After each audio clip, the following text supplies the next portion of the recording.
Assalamualaikum warahmatullahi wabarakatuh. Kami dari kelompok 9 yang beranggotakan Asami Katrinada, Muhammad Yusrizal, dan Jogi Maulana Saputra akan menjelaskan materi yang berjudul Performance Management and Appraisal.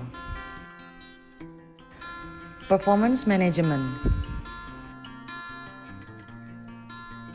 Apa itu performance management? Performance management adalah proses di mana atasan atau supervisor yang memastikan bahwa staf-stafnya bekerja dan menghasilkan hasil pekerjaan yang sesuai dengan strategi dan goals perusahaan. Performance management memegang peranan kunci dalam mencapai keunggulan kompetitif.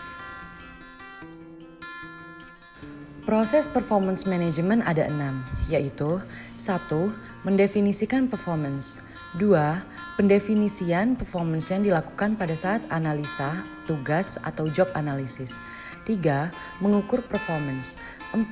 Dalam mengukur performance ini, kita menggunakan performance appraisal. 5. Performance feedback. Dan yang terakhir, 6, yaitu pada performance feedback ini, atasan memberikan saran-saran untuk peningkatan performance dari staf-stafnya supaya sesuai dengan strategi perusahaan. Performance management. Performance management bisa dinyatakan sebagai proses yang terus-menerus berlangsung supaya perusahaan dapat melakukan continuous improvement. Atasan perlu menjalankan proses evaluasi kinerja sebagai bagian dari peningkatan kinerja dari staf-stafnya. Atasan tidak boleh melakukan evaluasi staf sebagai pekerjaan yang tidak menyenangkan. Proses evaluasi kinerja penting sebagai cara supaya kinerja karyawan sesuai dengan strategi perusahaan. Jika tidak ada evaluasi kinerja, maka karir karyawan akan merasakan karir yang tidak jelas. Performance appraisal. Performance appraisal. Performance appraisal atau yang lebih dikenal sebagai sebutan penilaian kinerja adalah evaluasi yang sistematis terhadap kinerja dan kemampuan karyawan, sehingga dapat merencanakan pengembangan karir lebih lanjut bagi karyawan yang bersangkutan. Performance appraisal memiliki tujuan, yaitu yang pertama, meningkatkan produktivitas perusahaan. Kedua, membuat keputusan mengenai promosi, perubahan pekerjaan, dan pemutusan hubungan kerja. Ketiga, mengidentifikasi apa yang diperlukan untuk melakukan suatu pekerjaan atau tujuan dan tanggung jawab posisi.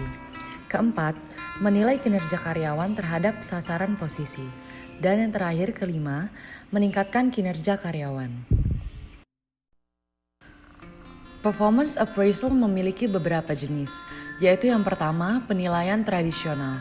Dalam penilaian tradisional, atasan akan berdiskusi dengan karyawan dalam meeting tatap muka untuk membahas kinerja untuk periode kinerja sebelumnya. Periode yang digunakan biasanya adalah 1 tahun. Yang kedua, self-appraisal.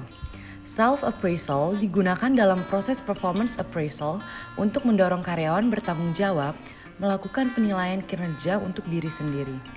Metode ini juga digunakan untuk mempersiapkan karyawan ketika membahas poin-poin evaluasi dengan atasannya. Yang ketiga, Employee Initiated Review. Melalui metode Employee Initiated Review, karyawan diberitahu bahwa mereka dapat meminta peninjauan dari manajer mereka. Metode ini bukan untuk menggantikan proses performance appraisal tradisional. Sebaliknya, metode ini dapat digunakan untuk mendorong sikap manajemen diri pada karyawan. Dan yang terakhir, keempat, feedback 360 derajat. Feedback 360 derajat dalam proses performance appraisal mengacu pada feedback tentang kinerja karyawan yang disediakan oleh atasan, rekan kerja, pelanggan eksternal, dan karyawan itu sendiri. Metode pengumpulan data performance appraisal. Task-oriented method. Task-oriented method adalah metode yang berorientasi pada hasil kerja. Terhadap beberapa cara yang digunakan dalam metode ini. Pertama, skala penilaian, yang terdiri dari beberapa skala numerik yang mewakili kriteria kinerja terkait pekerjaan seperti ketergantungan, inisiatif, output, kehadiran, sikap, dan lain-lain. Setiap skala berkisar dari sangat baik hingga buruk. Skor numerik total dihitung dan kesimpulan final diperoleh.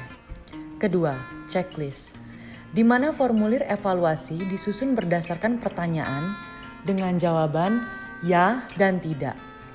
Metode ini digunakan untuk melakukan pengecekan pekerjaan karyawan, sementara evaluasi selanjutnya dilakukan oleh HRD.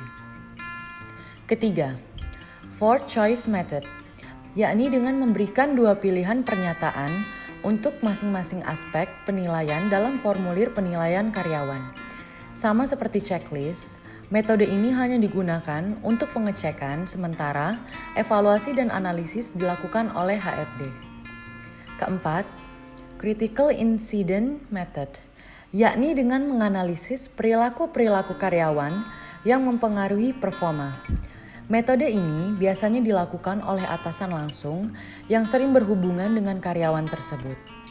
Kelima, behaviorally encored rating scales, yaitu skala yang digunakan untuk menentukan apakah perilaku karyawan efektif atau tidak terhadap performa kerjanya.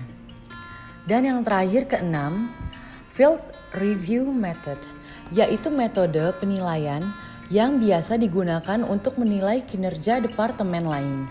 Biasanya, metode ini digunakan oleh HRD untuk menilai kinerja karyawan departemen lain. Future-oriented method. Future-oriented method adalah metode yang berorientasi pada tujuan. Metode ini biasanya digunakan untuk menganalisa harapan karyawan terhadap perusahaan, serta untuk menentukan tujuan perusahaan. Terdapat beberapa cara yang digunakan untuk performance appraisal dengan metode ini. 1. Psychological appraisal, yakni penilaian dengan menggunakan pendekatan psikologi. Penilaian dengan metode ini menggunakan observasi, wawancara, hingga tes psikologi untuk melakukan penilaian yang berfokus pada emosi, intelektual, motivasi, dan aspek-aspek lainnya yang mempengaruhi performa karyawan. 2. Feedback 360 derajat merupakan metode pengumpulan data performance appraisal yang paling banyak digunakan saat ini. Melalui metode ini, perusahaan dapat melakukan evaluasi secara keseluruhan, baik dari segi manajerial maupun performa karyawan. Penggunaan metode-metode ini disesuaikan dengan kebutuhan dan tujuan perusahaan. Hal ini membuat tidak semua metode digunakan dalam satu waktu. Sebagian besar, perusahaan hanya menggunakan beberapa metode saja yang telah disesuaikan dan dibakukan dalam SOP perusahaan. Sekian materi yang dapat kami sampaikan. Mohon maaf apabila ada salah kata. Wassalamualaikum warahmatullahi wabarakatuh. Terima kasih banyak.